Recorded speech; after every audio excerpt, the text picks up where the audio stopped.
Please, sir. Oh, okay, all right, all right. Yeah, I'm presenting on writing a scientific abstract, a great necessity in academics. And of course, we should know what is scientific abstract. Scientific abstract is nothing but a summary of a research paper, thesis, or scientific paper. It may include an unpublished or published research study. In a brief, it could refer to a concise summary of an investigation so that readers, researchers can readily understand its findings. Indeed, a strong scientific abstract serves as a condensed version of the entire research work. It is a brief overview of the investigation so that researchers can comprehend the content of the research easily. In other words, a good scientific abstract is a mini version of the whole research paper. Really, scientific abstract is a concise overview of the paper's content. It is a one-paragraph write-up, or roughly containing 200 to 250 words. A scientific abstract contains background information, methods, findings, and conclusions, which are quickly summarized in an abstract. We have two types of scientific abstracts. The first one is unstructured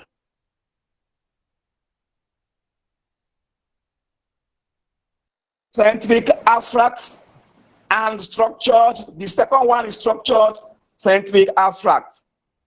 Indeed, the unstructured scientific abstracts mostly summarize the contents of paper in a narrative form, while the structured abstracts specify distinct label sections, for instance, background, methods, results, conclusion, for rapid understanding and consistency. Indeed, we have some 5 major elements that are included in a scientific abstract. And these 5 elements that are included in a scientific abstract include the background, one background, 2 objectives of the scientific abstract, then 3, the method or methodology, 4, the 4 is the results, and 3 is results, 4 conclusion. Then we have keywords, which is another content in an abstract.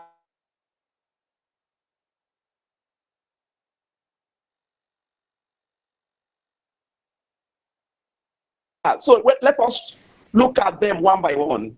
The background gives the reader order to comprehend the study. Then the aim and objectives of the scientific abstract indicates the purpose of the study, which is explicitly stated in the section. It responds to queries like, why are we concerned about the problem? Indeed, it states the fundamental argument, the problem statement, or thesis statement. It emphasizes the study's importance to society, or why the researcher decide to conduct the study. What are the risks? Then method or methodology. This states the procedures used in the conduct of that study. It clearly explains the approach taken in collecting, handling, analyzing the data. It provides a brief explanation of the investigation methodology used by the researcher or team of researchers.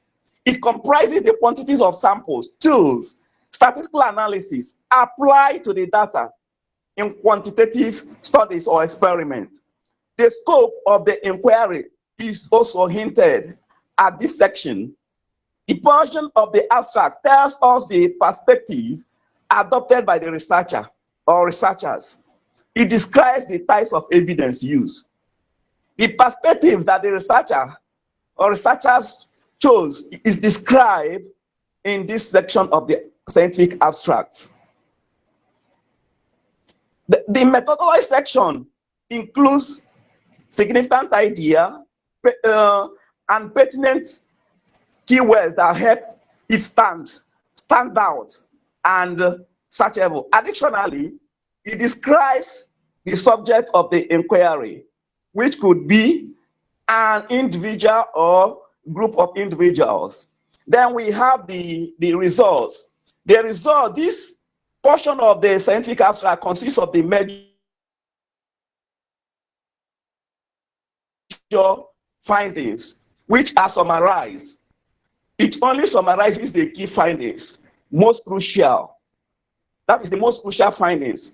It highlights the study in one way or the other. It focuses on the resource usefulness and how they will deepen our comprehension of the issue. It equally focuses on the resource practical significance and how they will advance our understanding of the problem. Then the major conclusion, the main findings of the study is stated in this section of the scientific. When composing the abstract, great care should be taken with the conclusion. The investigation results should provide strong support for the conclusion. It shouldn't be just a blank assertion with no solid justification or supporting data. The conclusion is briefly described in an abstract in one way or two phrases. The conclusion, therefore, shouldn't make any more claims than the evidence supports. Then number 5, which includes other consideration in writing research abstracts. Indeed, when writing, it is important to remember that references, that is, name of the author and date, should not be cited in the scientific abstract. Note, references, that is, name of the authors and date, should not be cited in the abstract. Similarly, scientific abstracts are not paragraphed. That is, there is no paragraph in the scientific abstract. Then, it's important to know as regards the tense of the abstract. In fact, the tense of the abstract mostly are in the past tense. The fact that the investigation has already been completed causes the abstract to be written in the past tense. However, facts must be stated in present tense in places like the results and conclusion. On the other hand, some writers prefer to use active voice, or when drafting the paper, they can adopt a first-person viewpoint. The following words can be seen. Those words can be seen in such an abstract. That is, a lot of writers prefer to use active voice when drafting paper. They can adopt the first-person viewpoint. As regards scientific abstracts, selection and indexing are the two most crucial factors. Scientific abstracts makes it possible for readers who might be interested in a larger work to decide right away whether it is worthwhile to read it or not. Additionally, several online indices index larger publications using abstracts. As a result, abstracts should include keywords, terms, and phrases that make searching simple.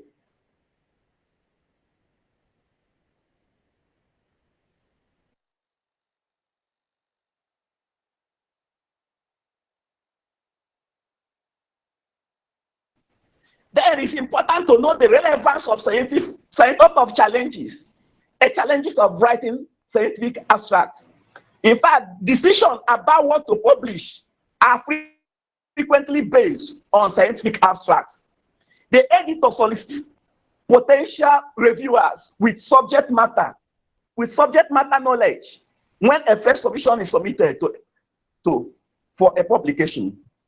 When articles are submitted for peer review, the designated reviewers will read the abstract to get the general idea of the paper. Hence, scientific abstracts are needed when submitting articles for journal publication. Also, scientific abstracts are relevant when applying for research grants in universities or other institutions. In fact, writing a good abstract is as good as attracting or getting the grant. Actually,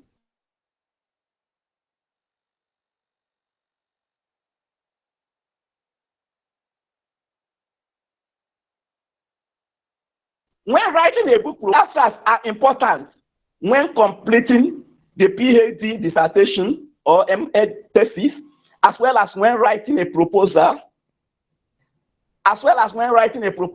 for a conference paper. Yes, most of the time we are engaged or we are invited for a conference. For one to submit a conference paper or scientific abstract, the person must know the rudiments of writing a scientific abstract. In conclusion, writing scientific abstracts are necessary for all scientific studies, including biology, chemistry, evolution, ecology, microbiology, molecular biology, etc.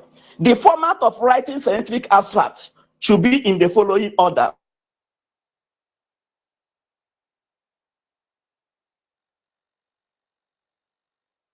Background, objectives, method, results, conclusion.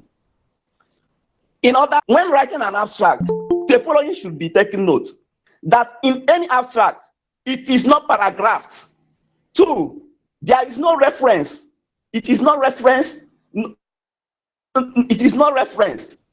3, the tenses are mostly past tense because the work was done in the past. And finally, it is important for one to always read a lot of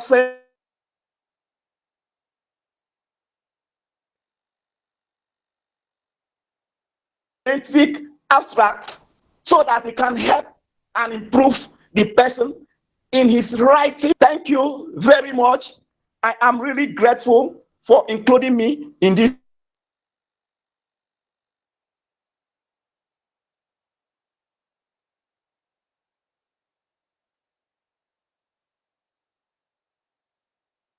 This webinar. Thank you.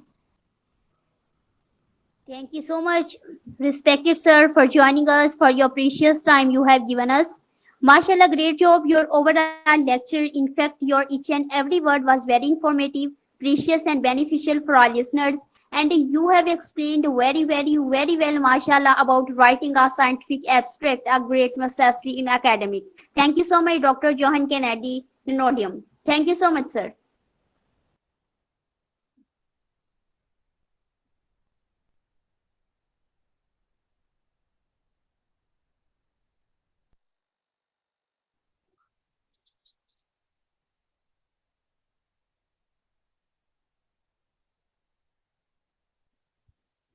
Participants, you can ask any question to Dr. Johan Kennedy, please.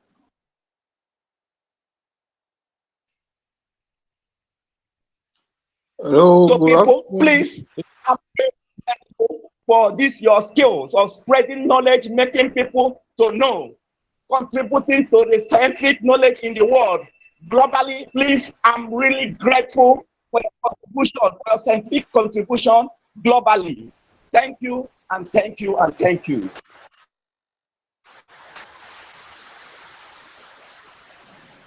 Hello, good afternoon, Dr. Kennedy.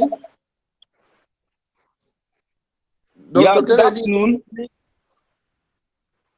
Yeah, good afternoon. Yes, this is Dr. Isa Suleiman from Bayero University, Kano. All right. Yeah, welcome. Yes, I joined late, but I find your presentation so informative. Thank you. So I actually did not have question. I just want to say hi. All right. Thank you. Thank you, Dr. Suleiman. Thank you so much. Thank you. Yeah.